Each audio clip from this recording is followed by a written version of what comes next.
Bueno, pues vamos a empezar.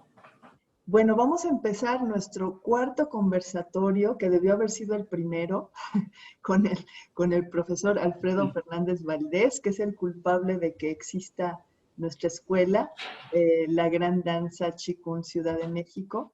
Entonces, bueno, pues Alfredo, la intención es, bueno, aprovechar que en estas épocas que estamos todos recluidos en nuestras casas, pues aprovechar para reflexionar sobre ciertas cosas y platicar cosas que sobre las que no hemos platicado. Y en este caso, bueno, a mí me gustaría que pues nos contaras de tu formación.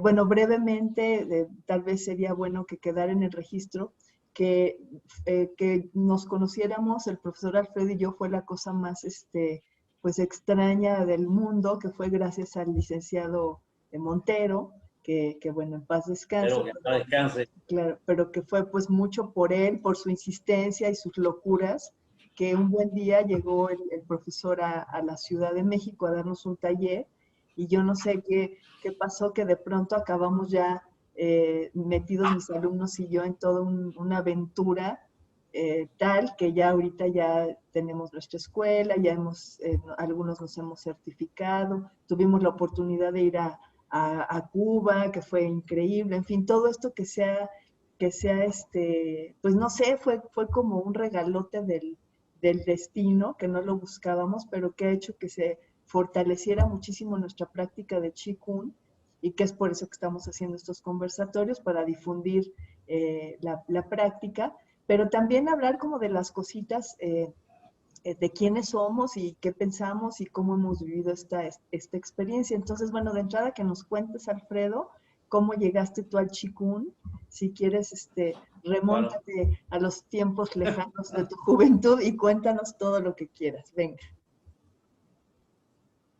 bueno, antes que todo, bueno, agradecerte esta invitación y mandarle también un cordial saludo a todos los estudiantes de Qigong, ¿no? Precisamente, y al público en general que nos está escuchando, nos está viendo, que han seguido siempre esta disciplina, ¿no? Esta hermosa disciplina.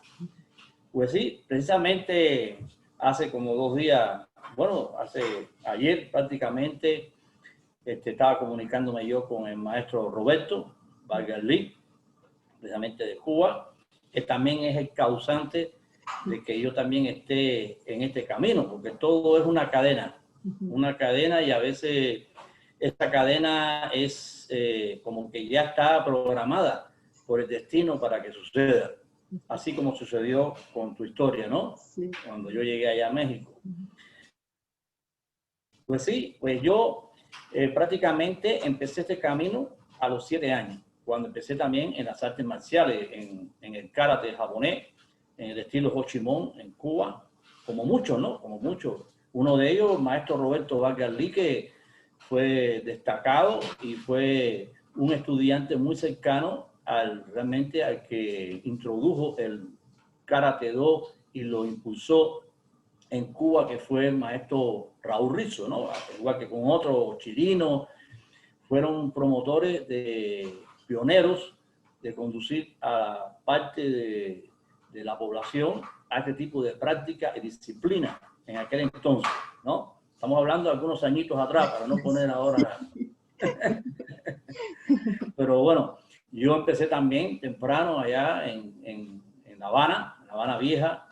Me acuerdo que fue en el Colchón Cuba, así se llamaba porque es la calle Cuba, y el colchón donde yo practicaba, decían el Colchón Cuba, porque ahí también no solamente se practicaba el karate, se practicaba también el judo, la gimnástica, y eran varias sesiones donde se practicaba.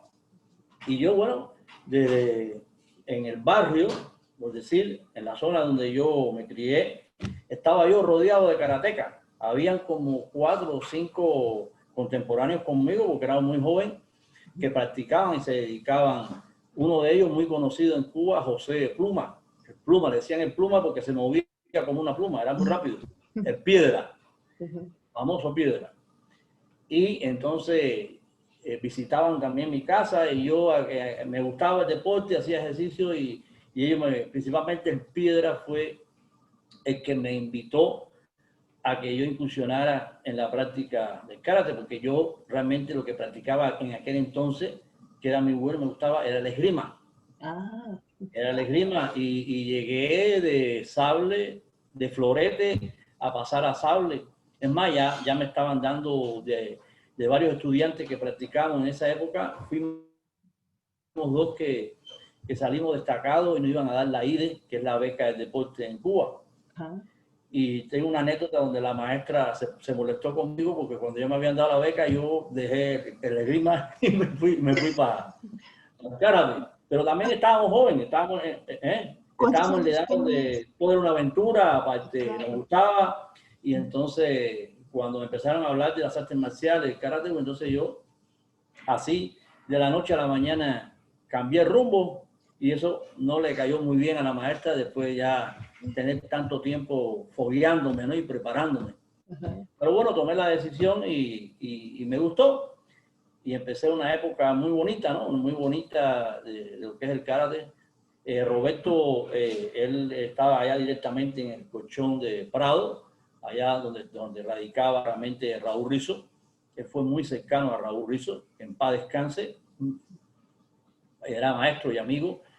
Y ya después, con el tiempo, me acuerdo que a Roberto lo enviaron por parte ya impulsado por el deporte de Cuba y por parte también del grupo promotor del barrio chino de La Habana, lo invitaron a que fuera a China a capacitarse con las artes marciales chinas, con lo que era cultura china, porque en Cuba, en aquel entonces, sí habían escuelas que también incursionaban en las artes chinas, Ajá. pero no estaba todavía en aquella época tan oficializado y tan formado, porque habían teoría, mitos, Sí, ¿no? sí, sí. La metodología, toda esa serie de cosas que pasan a veces cuando llegan las disciplinas, pero todavía no llegan bien fundamentadas. Ajá. Y entonces Roberto tenía también la dicha que era, bueno, por parte de su mamá, es origen chino, de origen de cantonés. Su mamá todavía con la edad que tiene baila el león. Oh, ¿qué tal? Sí. Y entonces, eh, y él también dominaba en aquel entonces ciertas costumbres de la cultura china, porque se formó ahí en el barrio chino de La Habana. Y entonces se fue a China.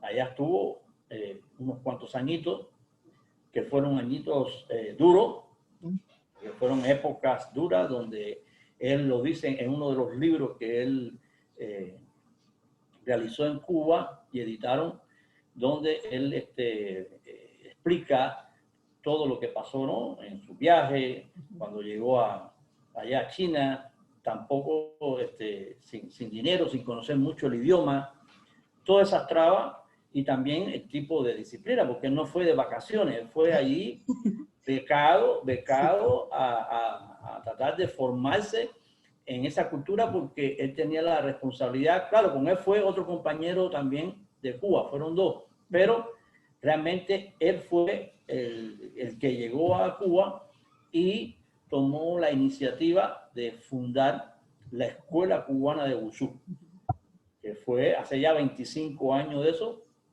donde realmente, bueno, tengo yo también el privilegio de ser partícipe de esa fundación con él, cuando realmente allá en el barrio chino de La Habana lo que habían eran pocos practicantes, ¿no? Habían muy pocos.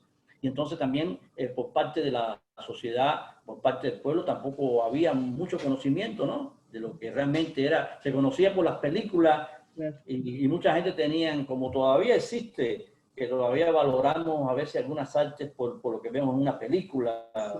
¿no? Que si es para esto, que si es lo otro.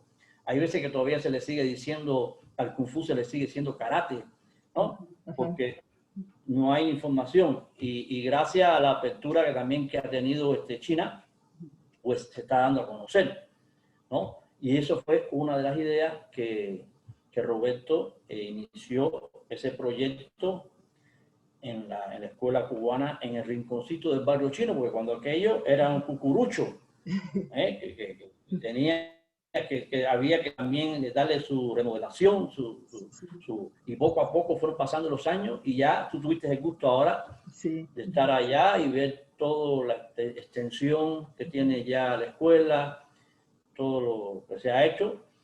Precisamente ayer en la noche estábamos comentando y yo estaba platicando con Robert cómo hace 25 años él, un día, porque yo, por parte de su decisión, porque fue la de él, no fue la mía, yo en Cuba empecé dando clases a las 6 de la mañana, igual que aquí, así que lo levantamos temprano.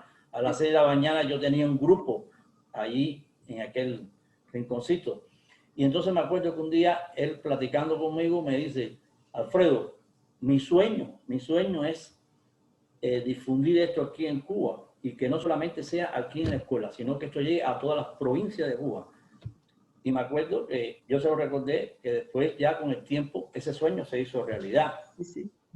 Y tú tuviste, bueno, allá en La Habana, en un evento que se hizo, pero es impresionante la cantidad de tanto de jóvenes como de personas mayores que incursionan en este tipo de prácticas, ¿no? Sí. Y digo, bueno, y tanto fue el trabajo y la labor que mira, que hasta aquí llegué también a México en el 99 y bueno, yo también he seguido el camino, o sea, nunca he dejado la práctica, porque para mí eso es lo más importante, más que la teoría, más que todo, y eso es un dicho, es una filosofía de los grandes maestros de todos tipos de tanto en las artes marciales como en el tai chi, como el qigong, que lo principal de esto es la constancia, es el practicar todos los días. Eso es lo que donde uno convierte la teoría en verdad. Uno puede convertir, la teoría es algo que está en una ilusión, en un texto, pero ¿cómo la convierte en realidad? En la práctica. Todos los días se convierte. Y yo he seguido ese camino porque para mí es lo más importante, más es el levantarme y poder así y estirar mi cuerpo y respirar y practicar. Para mí eso es ya la ganancia de todo esto, ¿no? Lo demás, bueno, es compartir. Lo demás es compartir y según los conocimientos que uno va adquiriendo, también tratar de transmitirlo. Y así como como ha crecido, ¿no? Porque si te pones a analizar, hemos crecido poco a poco. Como tú dijiste, cuando yo llegué allá a la Ciudad de México y te conocí, bueno, muchos habrán dicho, ¿y esto qué cosa es, no? Pero bueno, también hubo como que un acercamiento, porque yo me acuerdo cuando la primera forma que yo llegué allá con ustedes fue el Taoyuan Pao Chen Kung, sí. que es una forma del maestro Chan Guan To. Pero ustedes precisamente por ser también maestros dentro del arte, de también estudiar el movimiento, pues también como que vieron que había algo ahí familiar en la práctica, en la actitud de la práctica del Qigong, ¿no? Y yo creo que eso fue un punto que le llamó la atención también de esa relación que hay entre el arte, lo que es la parte artística y lo que es la parte de Qigong, porque definitivamente sigue siendo un arte, ¿no? Un arte enfocado a la salud, pero sigue siendo un arte, la expresión. Claro, ya con técnica, investigaciones para que trabaje sobre el cuerpo, pero realmente eso fue lo que condujo a que tú siguieras en el camino, que eres una excelente profesora, y lo importante es que seguiste en el camino, ¿no? Que estás ahí y lo estás difundiendo y al mismo tiempo se ha preparado también allá en México, en la Ciudad de México, otros instructores, otras personas interesadas también en difundirlo. Así como ha pasado también en Chetumal, como ha pasado también en Cancún y aquí en la ciudad de Mérida. Y la idea de esto es que poco a poco se vaya también propagando.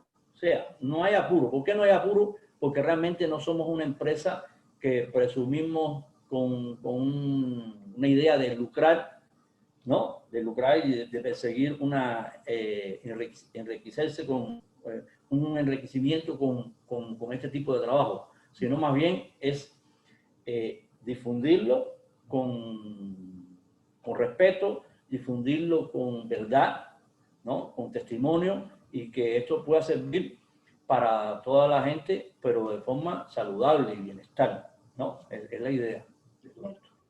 Pues a mí me vienen muchas cosas, o sea, mi interés en platicar contigo hoy viene justo de mi profesión, que pues soy bailarina.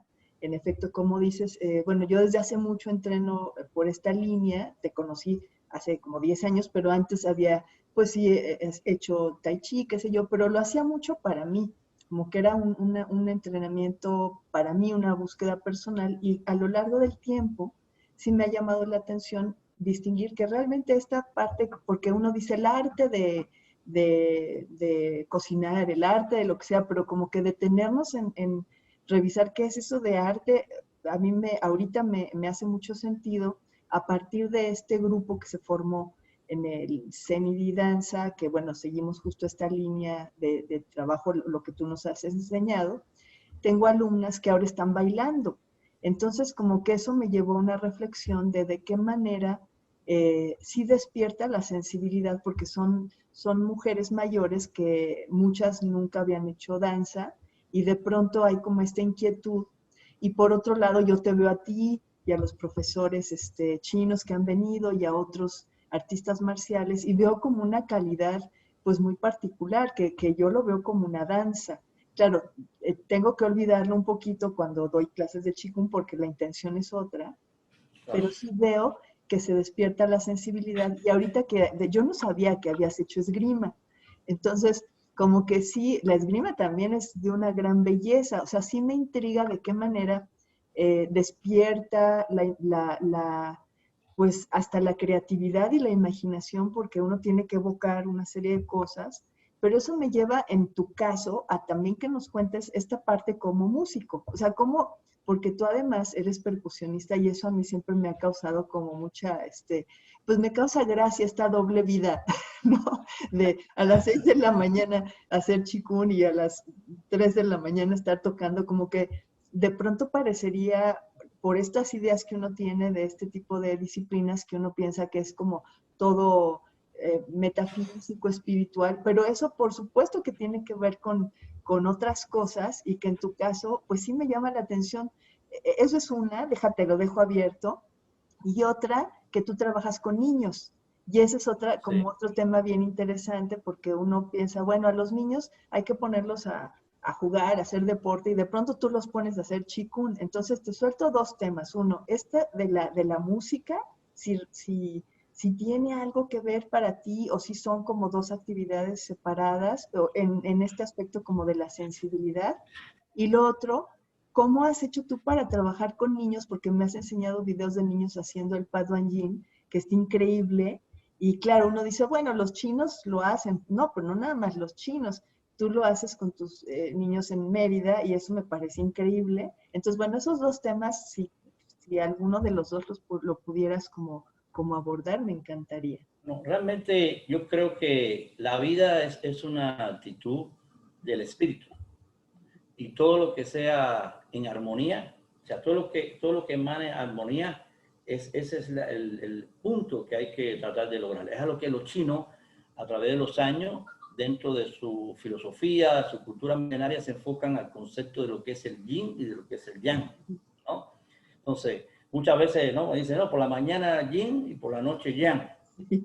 ¿Por qué? Porque todo es un complemento y en fin de cuentas todo es un sentimiento, todo es un arte. O sea, no solamente el tocar la música, no solamente hacer chikung, sino el levantarte todos los días en la mañana y en la forma en que te levantes y en la forma en que mires y sientas, eso es chikung, eso es yin, eso es yang.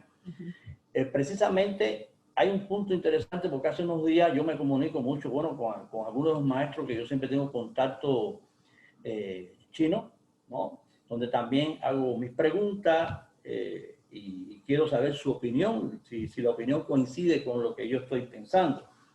Y precisamente estaba hablando yo o platicando con el maestro que tuviste el gusto de conocer, que es una maravillosa persona, An Xianping, Ay, sí. Yang Anping, que estuvo acá en el 2019, y yo me comunico mucho con él. Y entonces, con respecto, por ejemplo, a la respiración, estaba yo platicando con él,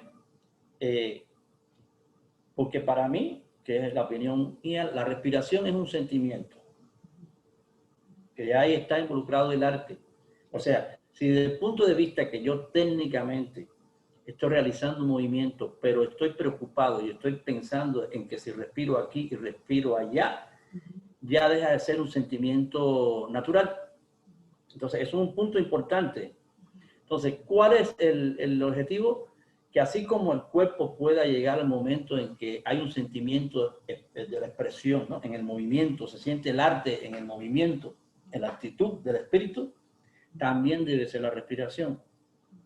O sea, quiere decir que cuando logremos ese empaste o esa armonía entre el proceso de la respiración con un sentimiento espontáneo y no pensado y planificado, que es lo que voy yo ahora con la parte de la música, y que ese punto, que fue la pregunta que yo le hice al maestro, fue la que él coincidió conmigo, y me dijo que sí, que tiene que ser más bien un sentimiento a la hora de respirar. ¿Por qué yo lo descubrí? Por la música. ¿Y por qué me pasó con la música? Porque, por ejemplo, yo que también tengo un poco de tiempo también en el campo de la música, ¿no? Incursionando porque me gusta. Entonces, yo noto o he notado a través del tiempo que cuando nosotros, por ejemplo, vamos a hacer una pieza musical, ¿no? Donde tenemos que interpretar. Pero una vez que ya, en este caso, por ejemplo, el director del grupo, ¿no? Nos designa a cada uno que tenemos que tocar una pieza que sea esta. Él escogió la pieza, pero nosotros tenemos que estudiar el toque a cada uno con su instrumento igualito que está en la pieza que nos están dando. Quiere decir que ya no es mi sentimiento. Yo tengo que estudiar e interpretar el sonido o el instrumento así como está registrado en esa pieza. Entonces ya la mente está en un estado de preocupación, porque a la hora de tocarlo, ya el sentimiento espontáneo no sale. Lo que va a salir es que yo tengo que ser cuidadoso por respetar la interpretación o el sentimiento de otra persona que lo hizo en aquel momento. Lo mismo pasa, pero muy distinto, cuando yo estoy tocando estamos interpretando alguna pieza y de repente a mí me toca improvisar, ¿no? Cuando yo tengo que improvisar, que yo tengo que hacer una descarga con mi instrumento, así como el trompetista hace una descarga con su instrumento, pues entonces ya es un sentimiento natural y espontáneo que no tiene barrera, no tiene un stop, no tiene un estado de preocupación, porque el espíritu ahí en ese momento es libre. Y ahí entra la creatividad, es espontánea, es libre. La libertad quiere decir que no hay presión, no hay obstáculo que sostenga esa actitud, la frene. Y entonces ahí fue donde descubrí poco a poco que pasa lo mismo con la respiración y el movimiento, ¿no? Una vez que uno tiene que pasar un procedimiento de aprender la técnica, ¿no? La forma X, para que te vayas a aprender. Pues como eres principiante, tienes que pasar el procedimiento de la preocupación, de cómo va, y el esfuerzo por aprenderlo. Pero una vez que aparece el dominio, que es a lo que los chinos se refieren como la palabra Kung Fu, cuando adquieres el Kung Fu en algo, quiere decir que estás alcanzando el dominio o la maestría en esa forma o en esa ejecución o en ese deporte, en lo que sea, se puede aplicar el Kung Fu, ¿no? Entonces ya aparece la actitud, el dominio, el espíritu. Ya es espíritu lo que está en movimiento, todo en conjunto, el pensamiento, la actitud. Entonces ya te conviertes en un maestro de esa arte. Claro, trasciendes la técnica, porque si no... Exactamente. No... Sí, sí. Pero eso es un proceso. Todo, la vida es un proceso. Lo mismo pasa cuando nacemos. Estamos desnudos y no sabemos ni dónde estamos, ni hacia dónde vamos. Y empiezan las guías a decir, no tienes que vestirte así, no tienes que caminar así, tienes que comer esto no lo comas. Y entonces tú empiezas a guiarte, pero llega un momento en que dices, espérate, esto que me dice que coma a mí no me gusta. A mí me gusta más aquello porque analicé que aquello me aporta mejor beneficio que lo que tú me estás diciendo que coma. Y ahí es donde aparece uno a descubrir y va liberándose. Y ya la creencia es su propio espíritu, su propio yo, su intuición, que te va dando el conocimiento, te va dando realmente la sabiduría. Porque una cosa es conocer y una cosa es ser sabio. Entonces, El conocimiento es una herramienta para que puedas llegar a la sabiduría. Y lo mismo pasa con la práctica, y ahí es donde todo se vincula y te das cuenta que todo lo que tú sientas el deseo de realizarlo en armonía y te dé bienestar, te dé felicidad, porque la felicidad no está afuera, la felicidad está dentro de ti. Lo que eres capaz de hacer en ese momento y te hace sentir bien, eso es la felicidad. Si te levantas por la mañana y ves el pajarito volando y a ti te duele la cabeza, la felicidad es del pajarito, pero no tuya. ¿Me entiendes? Sí. ¿Por qué? Porque está, ay, mira qué feliz. No. Tienes que levantarte y que el pajarito se asombre de verte a ti feliz. ¿verdad? Entonces, eso sí es la felicidad. No, sí, bueno, Y por el otro lado, bueno, hablando del trabajo con los niños, también es un trabajo complicado, ¿no? En el sentido de que, bueno, pasan por diferentes etapas, que eso ya entra ya también uno como en el camino de ejercer como profesor, debe de conocer que el semejante no puede pensar como tú. Tú tienes que pensar cómo pensaría el semejante. Y entonces ahí es cuando aparece la metodología de saber que, por ejemplo, en los niños, tengo niños de diferentes edades, los niños que son de primer grado, los niños que son de segundo, los niños que son de tercero, por la cual el individuo pasa por diferentes tipos de emociones y de etapas de edad cognitiva, o sea, donde está descubriendo cosas. Entonces yo tengo que ajustar mi conocimiento o lo que yo voy a enseñar, ajustarlo a su edad y a su conocimiento.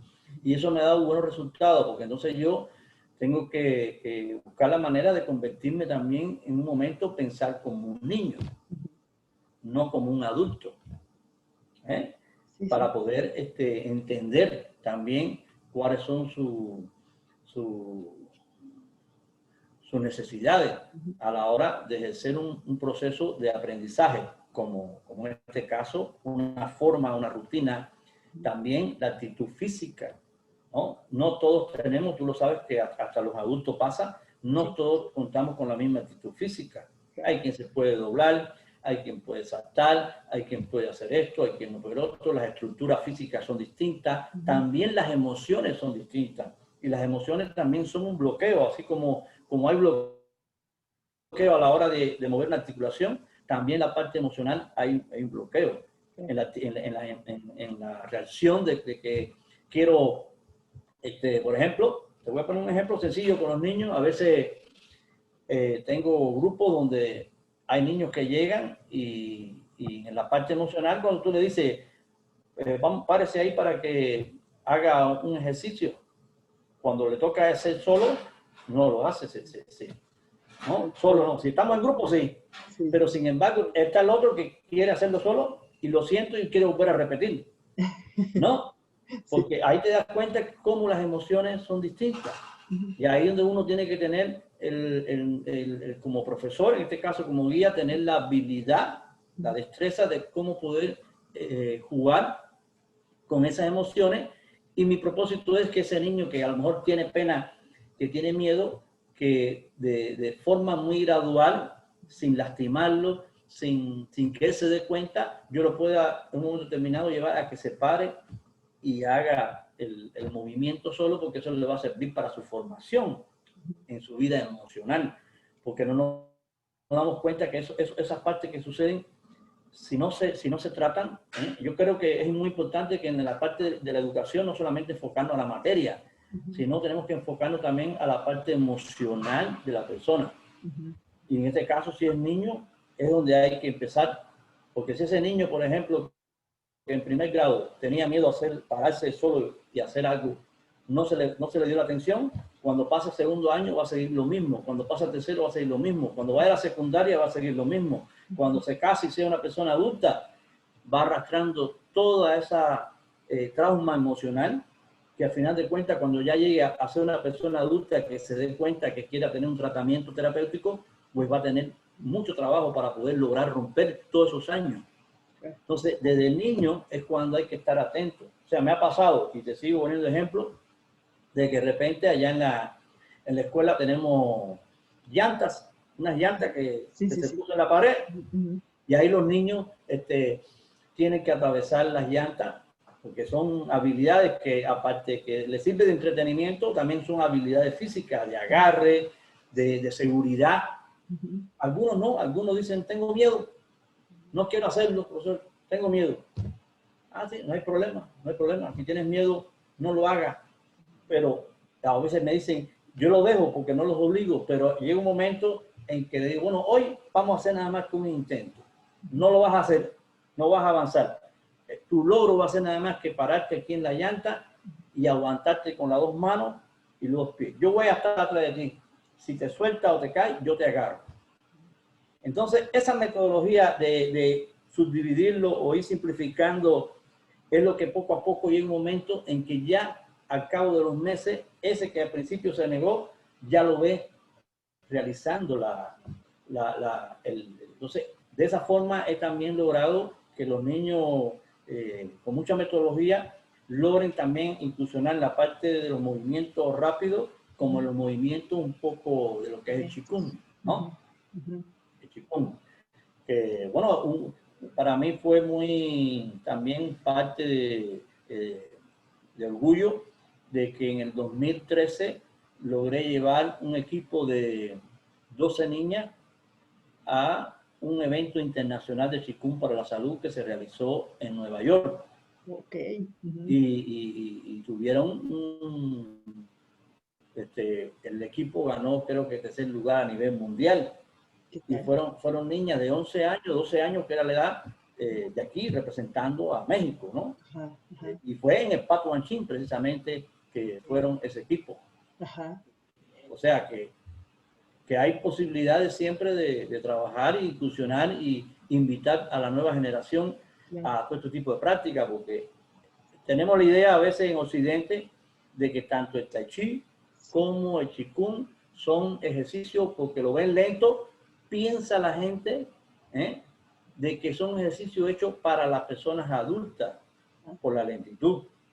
Y entonces eso hay que buscar la manera de que poco a poco nosotros estamos incursionando y estamos empapados de esta disciplina e informarle a la población que el hecho de que se practique lento no es porque está creado para la persona adulta, sino porque la lentitud conlleva a la persona a tener un bajo nivel de estrés. La lentitud lleva a la persona a poder profundizar y regular su respiración. Y mayor conciencia. De eso se trata la moderación, claro. de administrar tu propia energía. ¿No? Cuando estamos haciendo un deporte de alto impacto, cuando estamos haciendo un ejercicio de correr y estamos en la vida cotidiana, estamos consumiendo energía. Y por la otra parte, en el Qigong, lo que estamos es administrando nuestra energía. Entonces tiene que haber un equilibrio. En una parte consumir, yang. En una parte administramos, yin. Esa es la filosofía de yin y yang.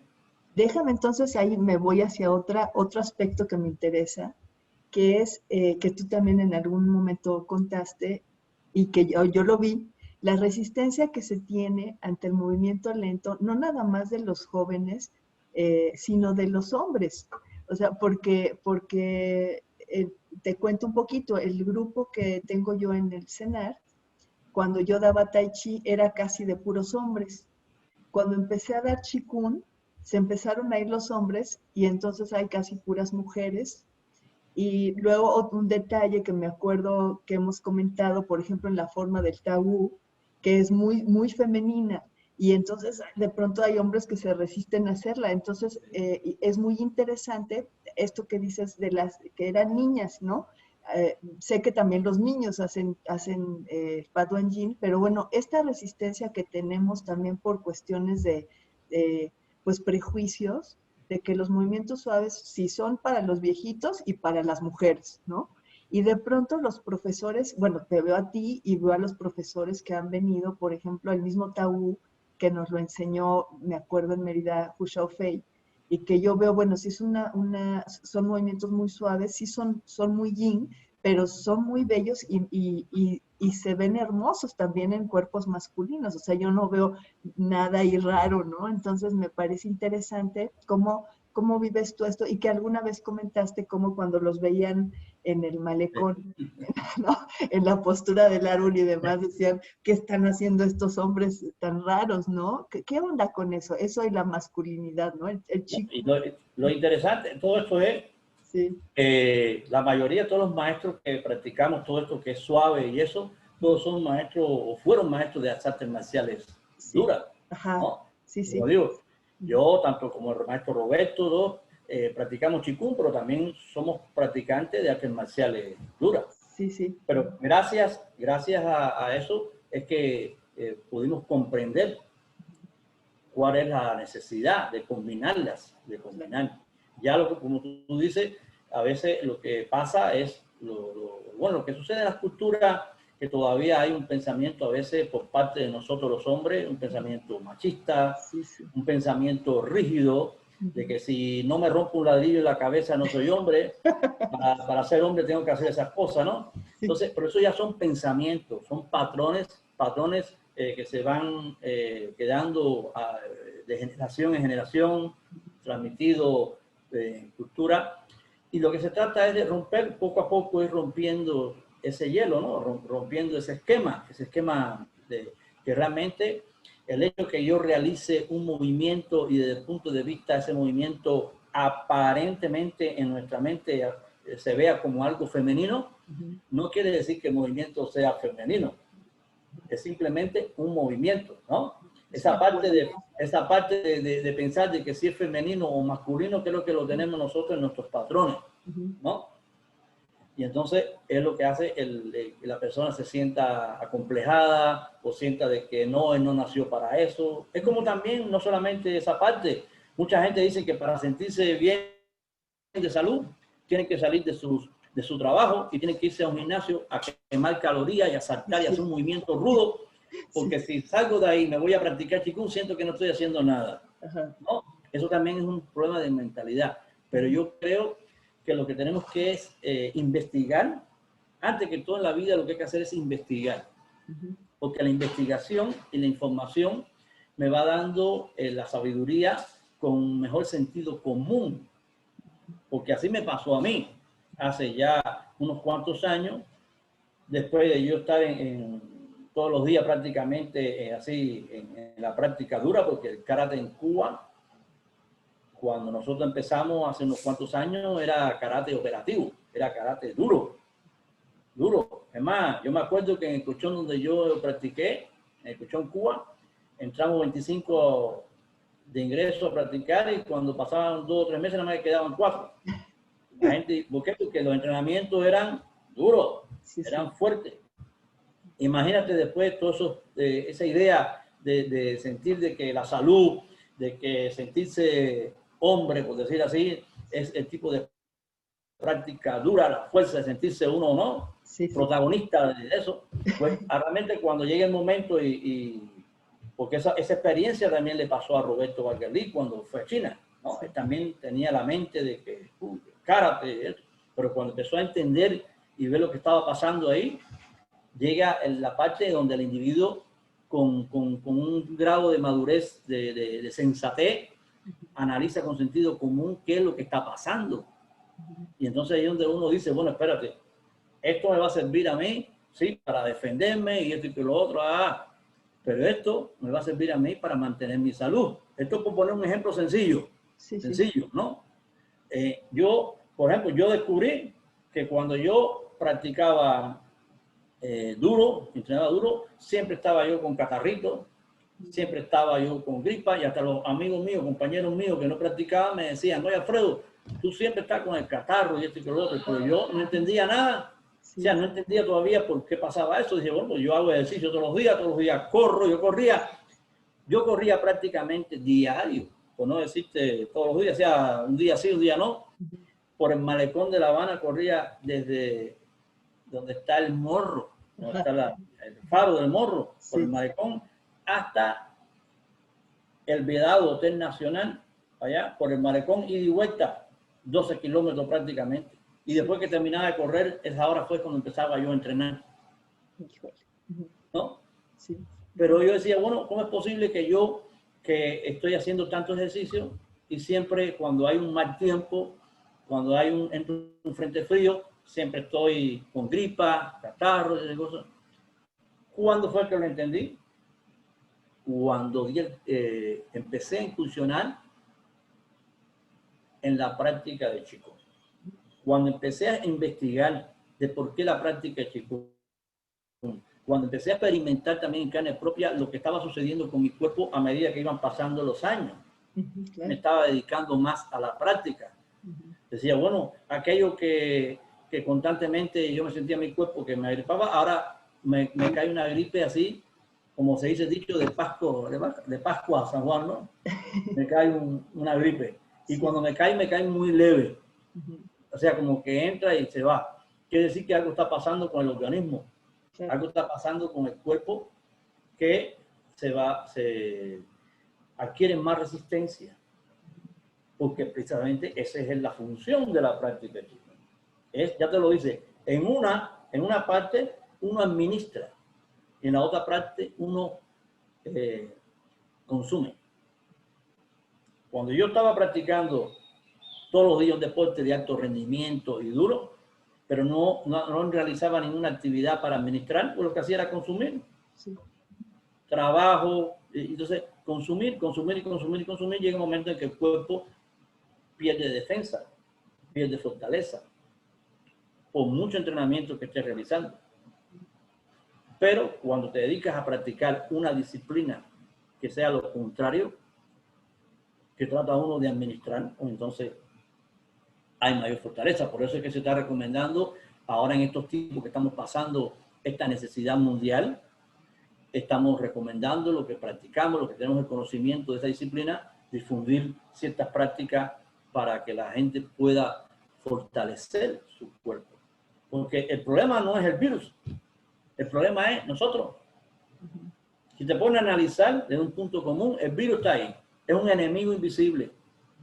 Él llega a tu cuerpo y inmediatamente que llega a tu cuerpo, si ve que el cuerpo está débil, que el cuerpo está enfermo, que el cuerpo dice, como dice el dicho, aquí está todo regalado, ¿no?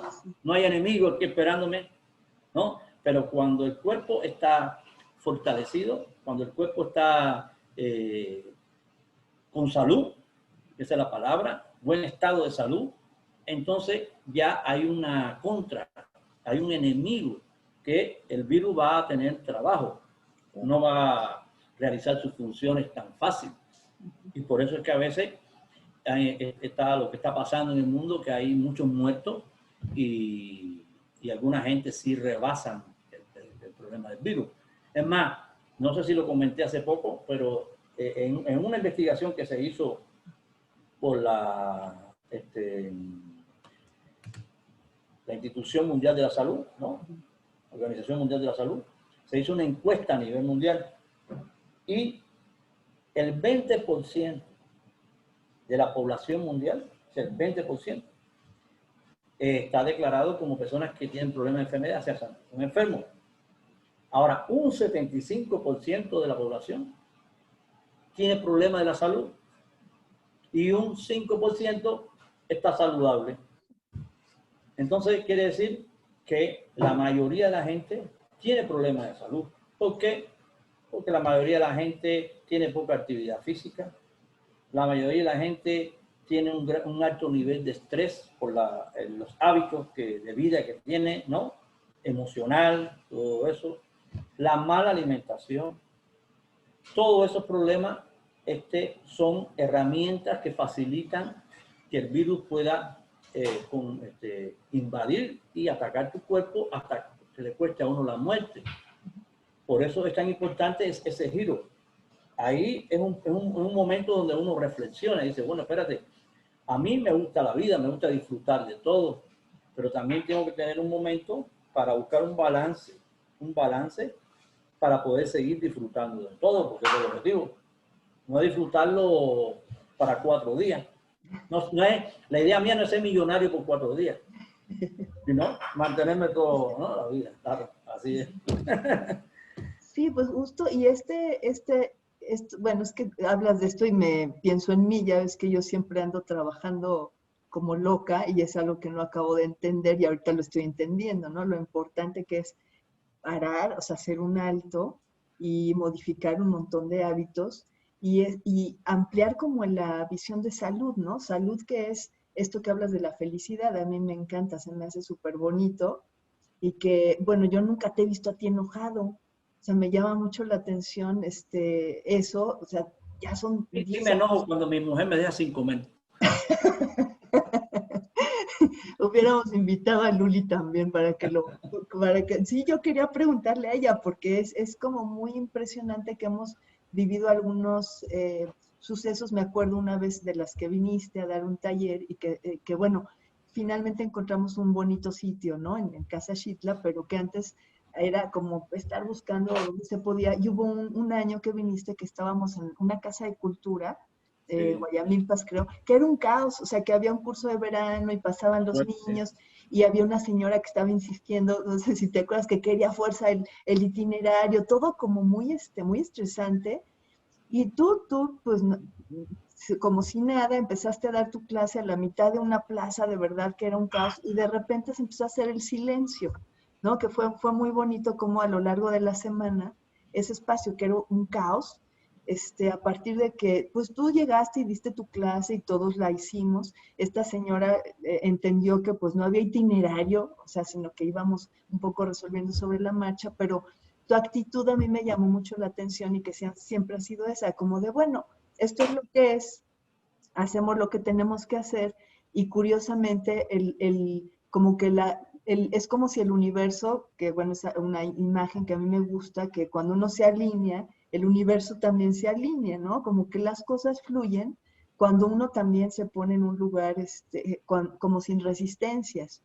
Entonces creo que también abrir como esta visión de salud que es de la que hablan los chinos, ¿no? Que la salud no es evitar o no tener enfermedad, sino es otra cosa, es un estado de Una plenitud, actitud una actitud, del claro. espíritu. El hecho, por ejemplo, mucha gente a veces piensan de que porque son los chinos, todos practican también. No, no. Y no. En China bueno, es un monstruo, ¿no? En el sentido de Sí. tamaño. Ujú. Y las artes marciales, lo que es el Qigong, lo que es Tai Chi, bueno, es algo cultural porque nace en esos lugares. Pero no quiere decir que el porcentaje grande de la población se dedique a esa práctica, ¿no? Hay una gran campaña también, así por parte de la misma federación o la misma asociación china de Qigong para la Salud, para difundir también esto en China, invitando también a parte de la población a tener esto mismo que estamos platicando ahora aquí. Porque también, aunque sea en China, pero también hay malas costumbres en la alimentación y malos hábitos también, ¿no? Ujú. El hecho que dentro de su cultura. Y entonces la Asociación China Qigong para la Salud realmente sí, desde que se fundó, ha hecho tremendo trabajo impresionante en todas las regiones y municipios de China, invitando, bueno, ahí lo bueno que tienen es que cuando convocan en masa, Sí. ¿no? Y entonces esas convocatorias en masa y también el apoyo, porque realmente la asociación está apadrinada, por decir así, por el gobierno, donde es una campaña para difundir este camino para la salud, ¿no? Ahora mismo con el asunto de la pandemia, eso fue así, fue un bombardeo de precisamente difundiendo, invitando a la gente en su casa Ujú. a realizar muchas de las prácticas. Una de ellas es Papuanchín, que se Ujú. estuvo difundiendo así, porque se ha comprobado que esta es una técnica muy buena para estos momentos ahora, para fortalecer los pulmones, para fortalecer el El cuerpo. sistema inmune. Pero Ujú. bueno, todo esto es un problema de hábito, esto es un camino de ir conduciendo a las personas, a los jóvenes, a tener otras, así como dices tú, y de qué manera uno puede ir cambiando. Es más, yo creo que todo esto que ha sucedido en el mundo ahora es también dentro de la desgracia, dentro de la desgracia también es una posibilidad para entender otras cosas, otras necesidades que a lo mejor nos hemos, ha sido una parte que se ha dejado a través de los años, porque pensamos nada más que en la parte material, en la parte de que tenemos que hacer esto y estar así, así, así, y de repente el mundo te dio un stop, un tate quieto. Hasta los mismos animales se asombraron de la quietud. Sí. Muchos animales salían a la carretera y de aquí, ¿qué pasó? Sí. ¿Y qué pasó aquí? Los elefantes, ¿y aquí qué pasó?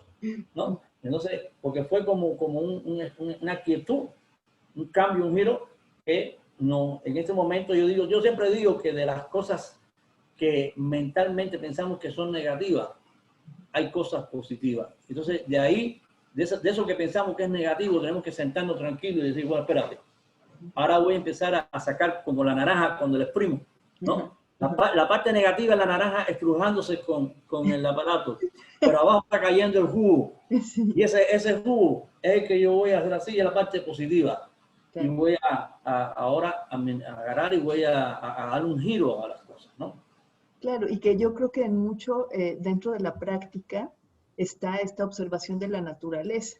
Y que, bueno, a mí me pasó también hace poquito, que también te he compartido, que me puse a sembrar cositas, ¿no? Que lechuga y no sé qué, pero mi necesidad era entender la naturaleza. Digo, bueno, llevo años practicando Qigong y no sé cómo crece una lechuga y de verdad, o sea, vi la primera, creció mi maicito y yo decía, ¿qué es esto? Yo estaba esperando el maíz y pues no, primero hay todo un proceso que yo desconocía y que me parece terrible, o sea, me caí en cuenta del absurdo, ¿no? Yo queriendo estar muy sana y haciendo Qigong sin observar lo que está pasando en la naturaleza y que obviamente ahorita con este alto, pues se volvió más evidente. Entonces, parte de lo que yo creo que es muy interesante de la práctica es que está, o sea, tiene que ver con esta observación, como decías, de los ciclos, de los procesos, y que no los puedo yo alterar, o sea, tengo yo que respetarlos y fluir a partir de ellos. Y adaptarme, sí. Claro. Es que el secreto de la vida está ahí, en la observación. Y así fue que toda esta experiencia que estamos compartiendo ahora aquí, así la descubrieron generaciones hace miles de años. Claro. Y bueno, como tú sabes, hablando solamente ahora de Qigong, tiene una historia de más de 5.000 años de antigüedad. Y todo el conocimiento de los meridianos, de todo lo que se conoce de la medicina china del cuerpo, fueron apareciendo por la observación, de generación en generación. Y aún así se sigue observando y se sigue investigando. Porque ese yo creo que es parte de la sabiduría. Eso es lo que se convierte en sabiduría. Eso mismo, a mí me está pasando lo mismo. Yo he dedicado también parte de mi pandemia junto con Luli a estar en nuestro patio, ¿no? Sí. Y Luli, que le encanta las plantas, hemos conocido también cosas de, por ejemplo, las calabazas, que hay una parte masculina, la otra es femenina. Y entonces está uno viendo, que se dando cuenta que el concepto ese de yin y yang está en todo. Lo femenino y lo masculino está en todo. Pero no, si lo vemos realmente desde afuera como una planta, es una planta. Esa planta tiene infinidades de cosas que uno descubre, que dice, no, hay un universo dentro de esa planta. Claro, claro. Y es maravilloso eso, ¿no? Y así claro, porque a la vez, o sea, si uno se observara de esa manera, con ese cuidado, es cuando también se dice, ¿no? Que esta práctica despierta la inteligencia del cuerpo. O sea, si uno se escuchara, no tendría por qué enfermar. O sea, uno muchas veces se enferma por esta falta de escucha, ¿no? Necesito dormir, necesito, no sé, descansar. En fin, como que, pues sí, es increíble como la profundidad de la disciplina y que yo creo que, bueno, tiene otros aspectos que igual ya ni al caso, pero aprender, bueno, para mí, como volviendo a esta onda de siendo bailarina, esto de aprender en grupos heterogéneos me parece otra cosa bien bonita de la práctica. También cuando fuimos a Cuba, me acuerdo que estaba yo ahí practicando para mi examen y la competencia y todo esto, y pasaban, y todo el mundo me corregía, que yo decía, qué bonito, porque da igual quién sea, o sea, el maestro también es todo, el maestro está en todos lados. Claro, yo tú eres mi profesor y a la vez aprendo de mis alumnos y aprendo del pajarito y aprendo de la Sí, plantita. así es. Es muy interesante eso también. Sí, sí. Claro. La posibilidad de aprender está en todos los rincones, siempre que uno quiera aprender, Claro. Sí, uno siempre es que uno sea, bien. uno es el que tiene que convertirse en el observador, Sí, y ahí es donde uno aprovecha. claro. Nunca puede decir uno, no, ya aquí llegué, porque si llega aquí es como si la Tierra dejara de girar, Sí. ¿no? Sí, A claro. pesar, a pesar de lo que no, de los que se van, de los que llegan, la Tierra va a seguir Sí, haciendo lo mismo, claro. ¿no? Sí, sí. Entonces, ese es el proceso de estar abierto, como la Tierra, a la sabiduría. Todos los días se aprende algo. Y yo estoy de acuerdo contigo. Pero hay que ser observador, Claro. porque a veces si andamos con los ojos abiertos, pero tapados, entonces no, o sea, el proceso del aprendizaje se atrasa. Sí. Es como que un bloqueo, ¿no? Así mismo pasa con los meridianos del cuerpo. Si Sí. yo todos los días estoy con mi brazo amarrado y rígido, pues entonces no fluye el chi. El día que quite el amarre y el brazo haga así, todo fluye. Sí, Ese pues, es el proceso del aprendizaje. claro. Es más, yo creo que no puedo decir cuándo se acaba el proceso de aprendizaje, porque para eso tendría que yo pasar al otro mundo para decirte, mira, aún sigo aprendiendo aquí. Yo creo que allá seguiremos aprendiendo.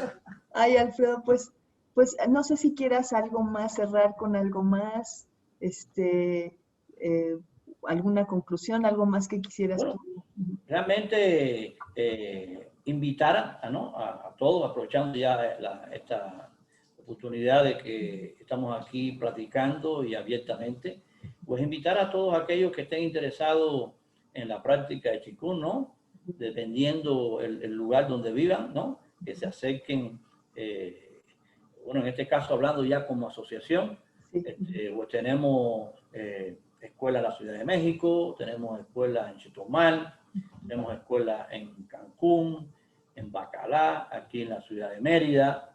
O sea que la idea es seguir creciendo. Claro, en estos momentos ahora pues estamos un poco frenados en nuestras actividades, ¿no? Por ejemplo, ahora tenemos el día 12 de sí. septiembre, que se celebra cada año el Día Mundial o el Día Internacional de Qigong para la Salud, que bueno, cada año lo hemos realizado en parques, en lugares masivamente, y este año, bueno, por lo menos aquí en México no vamos a poder todavía realizarlo de esa manera, pero la idea es que este 12, a través de los medios, como en el caso de Facebook, llevar a cabo una clase masiva donde están invitados todos los que están dentro de Qigong y los que no están dentro de Qigong a participar en logrando mejor salud, ¿no? Que es la idea de este tipo de práctica, promover la salud, pero la salud a partir de uno mismo, ¿no? Que uno pueda tener ya ese tipo de conocimiento y ¿qué más podemos pedirle ¿no? Sí, sí, sí. a la vida que tener salud? Pues Claro. entonces ahí está esa invitación abierta para todos los practicantes y aquellos que por primera vez quieren incursionar en este tipo de práctica. 12, sábado 12 de septiembre a las 8 de la mañana en la página de la Asociación Mexicana de Qigong para la Salud, transmisión en vivo. Perfecto. Mira, entonces fue muy oportuna la fecha ¿Sí? para A la compartir esta entrevista. conversación, sí, y que sí, no se me ocurrió, pero quedó genial para que, pues sí, más gente se acerque. Ahorita hay incluso como, parecería que no, pero hay posibilidades también vía Zoom de acercarse a la práctica y esperemos que ya cuando podamos tener pues clases presenciales, pues justo la gente se acerque, ¿no? A preguntar o lo que sea. Claro, claro. Pues te agradezco mucho, Alfredo. Mira, me enteré de un montón de cosas que no sabía. Entonces, fue muy enriquecedor para mí. Yo te agradezco y te agradezco como pues sí, que no sé cómo hiciste para impulsar que nosotros abriéramos como este espacio, aunque la escuela no tiene un espacio físico, sí ha tenido como esta posibilidad de certificar gente, de tener instructores. La gente está trabajando también en distintas partes de la ciudad muy bien. Y pues esperemos poder recibirte nuevamente por acá y a los profesores chinos pronto. No, y por parte de la Federación Internacional, o sea, por parte de los chinos, estamos muy contentos, ¿no?, por el trabajo que se está realizando aquí en México.